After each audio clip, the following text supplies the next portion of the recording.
untuk yang sekarang, TWK yang sekarang itu sifatnya adalah analisis dan berpikir kritis. Di sini yang sering orang kalah atau yang sering orang kewalahan adalah ketika tes wawasan kebangsaan itu bentuknya adalah tipe yang pertama, yaitu tipe penalaran, yaitu mencari solusi, mencari dampak, dan mencari akar masalah. Oke, jadi ciri-ciri kita tahu itu solusi atau bukan itu apa, Bu? Gitu. Nah, kita tahu itu solusi atau bukan adalah ketika pernyataannya menjawab atau mengatasi akar masalah. Jadi kalian harus tahu dulu akar masalahnya, sehingga tindakan tersebut mengatasi akar masalah atau tidak. Kalau tindakan tersebut mengatasi akar masalah, itulah solusi. Oke, itu dia yang pertama. Kemudian gimana kita bisa tahu itu akar masalah atau masalah? Nah, kalau dia akar masalah, biasanya adalah penyebab utama terjadinya tindakan atau suatu peristiwa.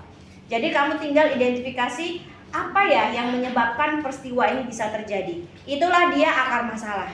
Nah, gimana kita bisa tahu masalah atau dampaknya? Nah, kalau kita pengen tahu masalah atau dampaknya, ya kita tahu aja setelah akar masalah itu kita temukan apa sih yang akan terjadi kalau akar masalah itu dilakukan.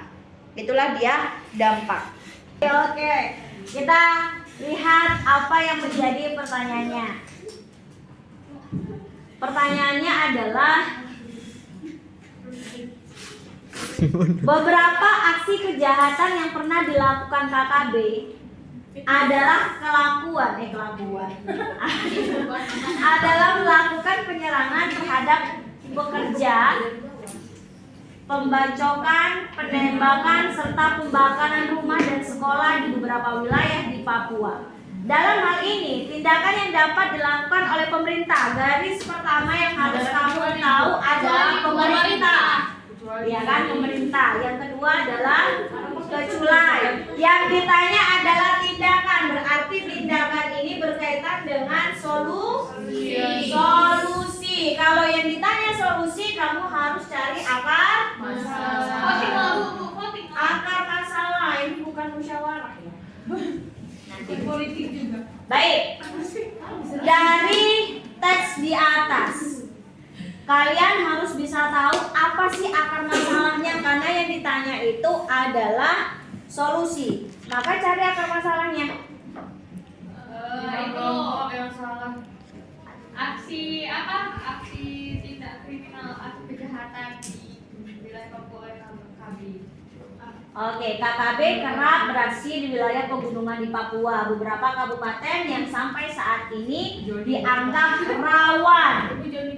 Ya, jadi di sini katanya beberapa wilayah di Papua dianggap rawan karena aksi KKB. Itulah dia akar masalahnya. Nah, kalau akar masalahnya karena wilayah rawan akibat KKB, maka solusinya adalah bagaimana supaya wilayah tersebut tidak rawan lagi. Dan ini harus dilakukan oleh pemerintah keculai. Ya kan, keculai ya?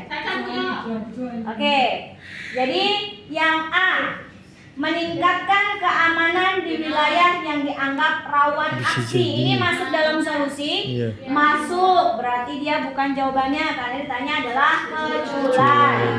Yang B, memberikan himbauan kepada masyarakat yang tinggal di wilayah yang dianggap rawan aksi kejahatan KKB agar tidak beraktivitas di luar. Benar? Benar. Ini solusi berarti bukan. C, memberikan bantuan kepada para korban kejahatan KKB berupa rumah, makanan, obat-obatan. Apakah ini bisa membuat daerah rawan menjadi tidak rawan? Tidak. Maka jawabannya adalah yang C. Nah, begitulah dia cara menjawab kalau yang ditanya mengenai solusi. Itu soal yang yang E, mengadakan pertemuan dengan para pemimpin kelompok. Ya, ini kan bisa juga kalau mereka sudah mau damai, ya kan, diadakan pertemuan, pasti wilayah nggak rawan lagi, kan gitu. Kalau kita diberikan bantuan makanan contohnya, obat-obatan, kan masih bisa diserang. Percuma dikasih makanan, dikasih obat-obatan, kalau wilayahnya masih rawan, mereka tetap diserang. Oke, sampai sini paham ya?